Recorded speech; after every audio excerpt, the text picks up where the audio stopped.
Ukrainian President Volodymyr Zelensky has praised the advances made by his troops on the eastern front line. He said that Ukrainian troops had covered hundreds of kilometers in the counter-offensive. Zelensky also met troops at an undisclosed location in the Zaporizhia region.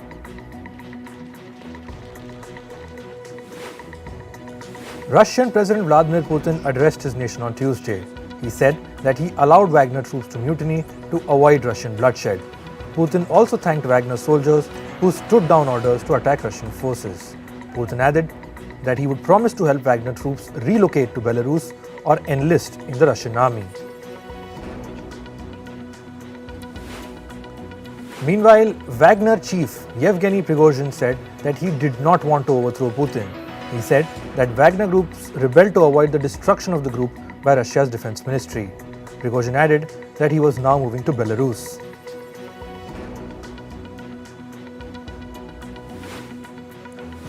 US President Joe Biden has said that his country and its allies were not involved in the uprising against Putin. He said, and I quote, "We had nothing to do with this." Biden also said that the White House was monitoring the situation in Russia on an hour-by-hour basis. Meanwhile, Biden spoke to Zelensky on the phone after the Wagner mutiny. The situation began to develop. A Russian diplomat squatting on land set aside for a new Russian embassy in Australia has shifted. He is now put up in a temporary building near the proposed site. Last week, Australia passed a law that prevents Russia from shifting its embassy in Canberra to the new site. This is because the new site is close to the Australian Parliament.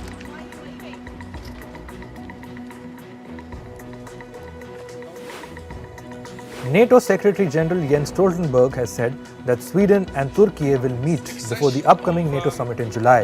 He added that this was to fast-track Sweden's accession to NATO. Meanwhile, Turkey's President Recep Tayyip Erdogan has said that he would block Sweden's entry into NATO.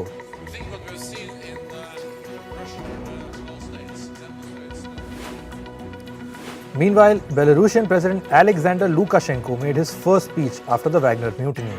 The Belarusian president talked about the threats of NATO's provocations and expansion. He also claimed that NATO's expansion would lead to hostility at the Belarusian border. This comes a week after Lukashenko received the delivery of Russian nukes which will be stationed in Belarus.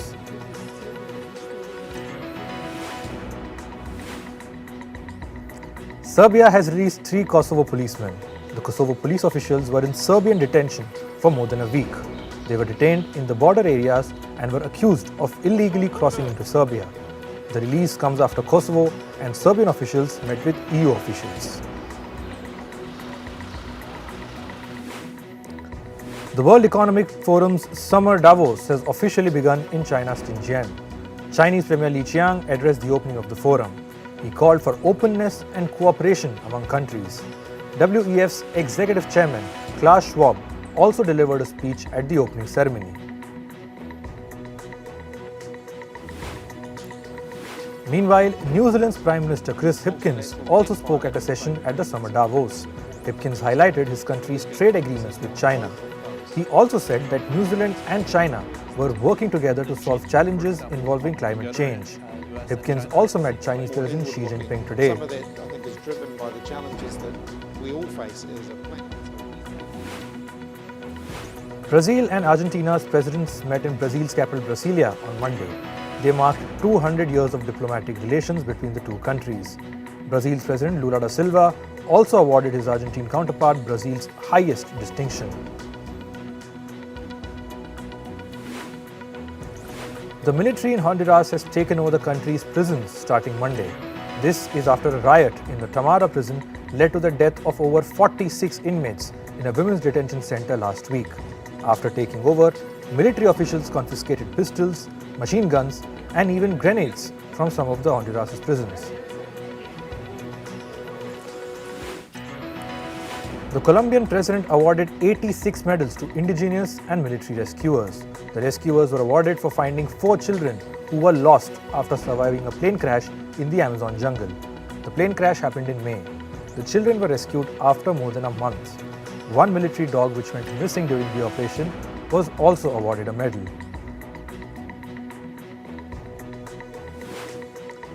Hundreds of anti-government protesters clashed with police officials in Israel on Tuesday. The protesters banged drums and set a tire on fire. Police officers detained at least 6 demonstrators. The protesters were rallying against Prime Minister Netanyahu's proposed judicial overhaul. Israel's anti-judicial overhaul protests have been going on since March. A rail bridge in the US state of Montana collapsed into the Yellowstone River. Rail cars carrying sulfur and other hazardous material plunged into the river. No injuries were reported. The bridge collapse has led to the closure of parts of the Yellowstone River. Officials are also testing the river waters for possible contamination. Moving to climate, smoke from wildfires in Canada continues to remain in Montreal City. Several public events were cancelled due to the air pollution. Local authorities have closed down all sporting facilities, including swimming pools. On Monday, Montreal recorded the worst air quality index in the world. At least 13 people have been killed in rain-related accidents in Pakistan's Punjab province. Over 17 others have been injured as floodwaters submerged streets. Pakistan's weather agency has predicted more thunder showers till the 30th of June. Pakistan's monsoon season is yet to begin. The country is expected to see its monsoon starting from July till September. Heavy rainfall has caused flooding in parts of central China. Over 7 people have gone missing due to flood-induced landslides. At least 900 people have been evacuated from the flooded regions. Rescue operations are currently underway. Floodwaters have submerged hundreds of rice fields. Intense rainfall caused flash floods in Germany's capital Berlin. Cyclists and pedestrians were stranded on the streets in knee-deep water. The German Weather Service has issued bad weather advisory for the next 48 hours. They have issued a warning for hailstorms. At least 3 people were killed after tornadoes ripped through central parts of the US. Dozens of homes were damaged in the states of Indiana and Arkansas. About 500,000 people faced power outages in the south and Midwest regions of the US.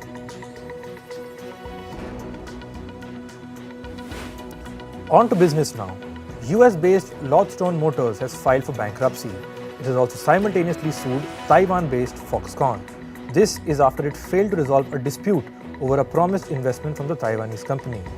YELLOWSTONE accused Foxconn of failing to abide by an agreement to invest up to $170 million in the automaker. However, Foxconn says that the agreement was already breached when YELLOWSTONE's stock fell below $1 per share. American electric vehicle maker Lucid Group has agreed to give UK's Aston Martin access to its battery technology. This is in exchange for a 3.7% stake in the British luxury sports car maker. Aston Martin plans to launch its first electric vehicle in 2025.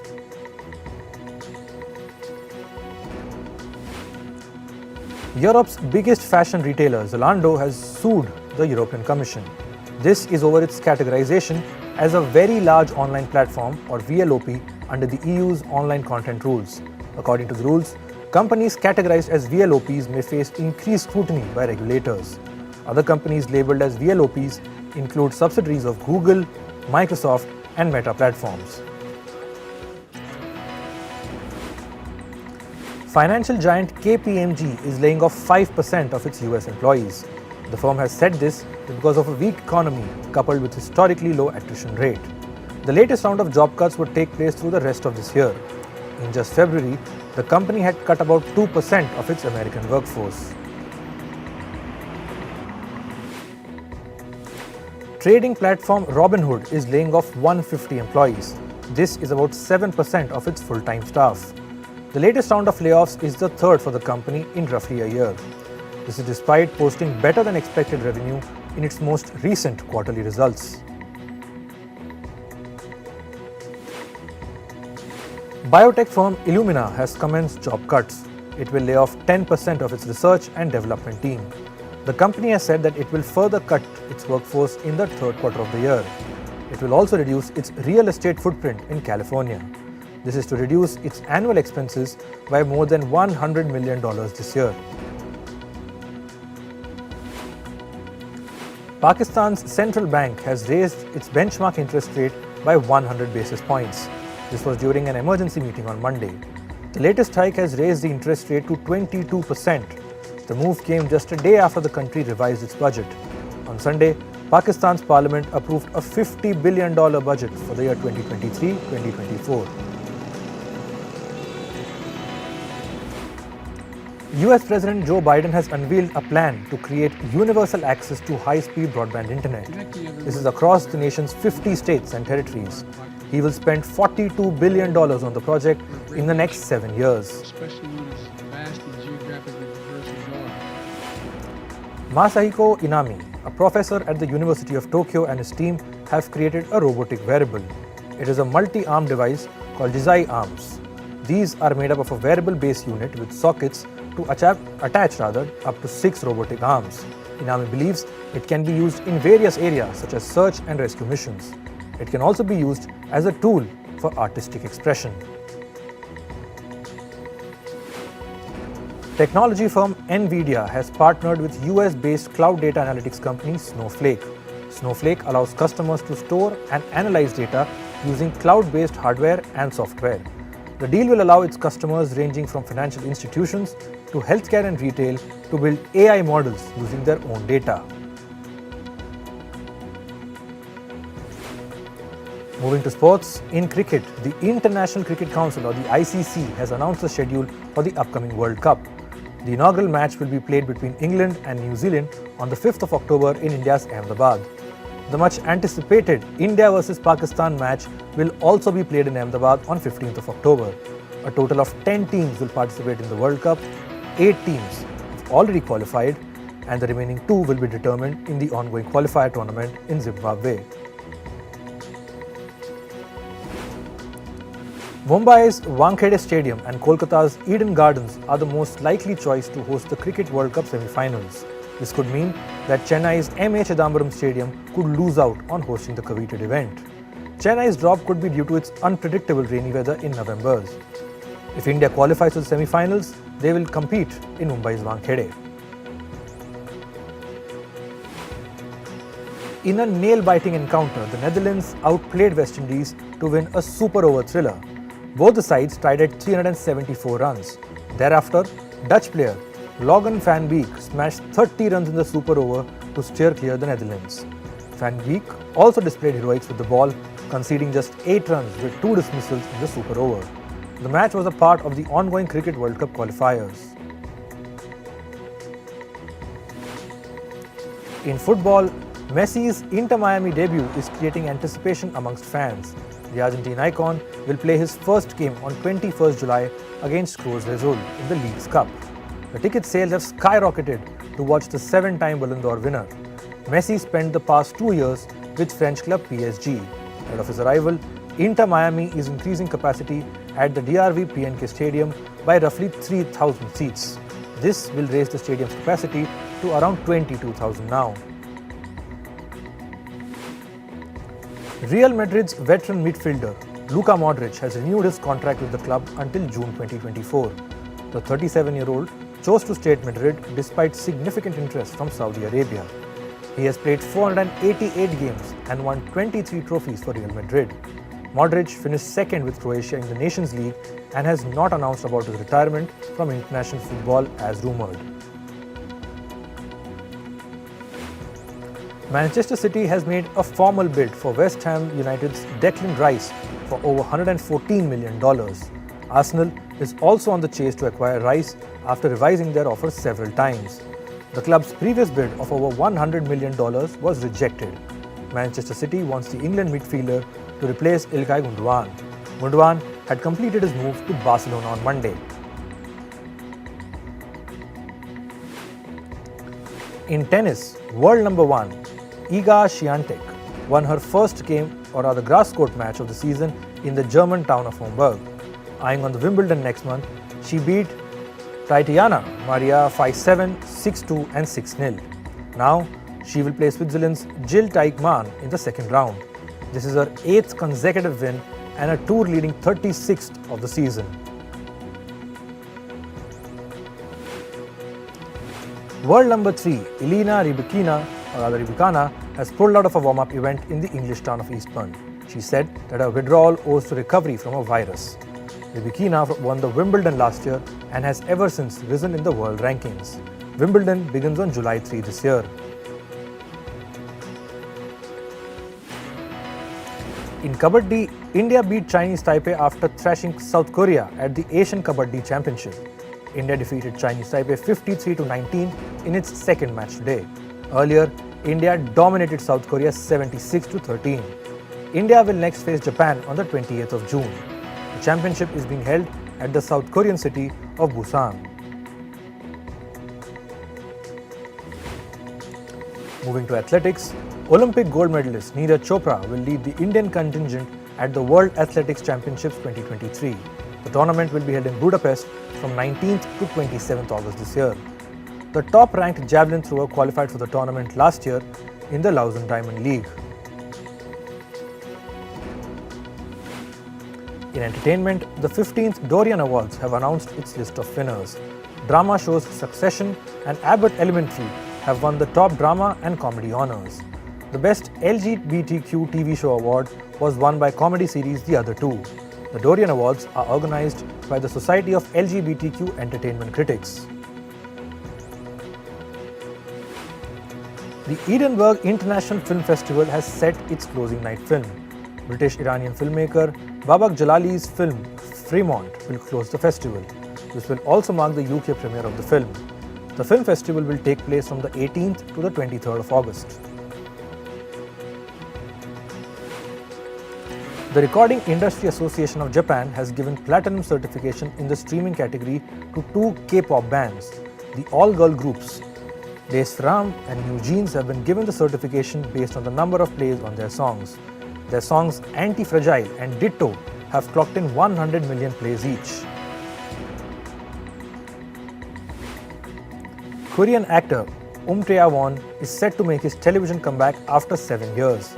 He has joined the cast of crime series I Kill You. The 49-year-old actor's career took a hit in 2016 when he was accused of sexual assault. However, he was cleared of the charges. Korean drama series The First Responders has set the premiere date for its second season. It will launch on the 4th of August. The First Responders stars Kim Rae-won and Son Hoon-jun. The actors will reprise their roles from the first season.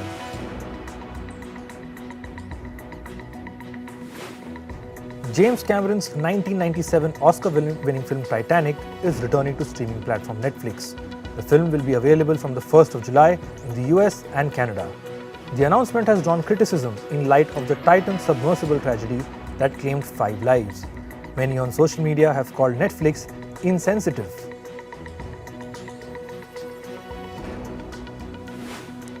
Actors Harrison Ford and Phoebe Waller-Bridge have spoken out in support of the Writers Guild of America strike. The two spoke at the London premiere of their film Indiana Jones and the Dial of Destiny. Ford said that he would walk out if contract talks between Hollywood's Actors Union and major studios break. Meanwhile, Waller-Bridge is striking in solidarity with the WGA.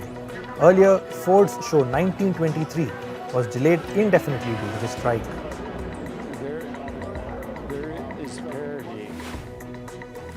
The 25th Shanghai International Film Festival screened over 450 films over a 10-day run. The festival honored emerging talent from Asian cinema. The Golden Goblet segment recognized talent from established markets like Japan and new ones like Uzbekistan. Two of China's biggest stars, Hu Ji and Da Peng, were jointly awarded the Best Actor prize.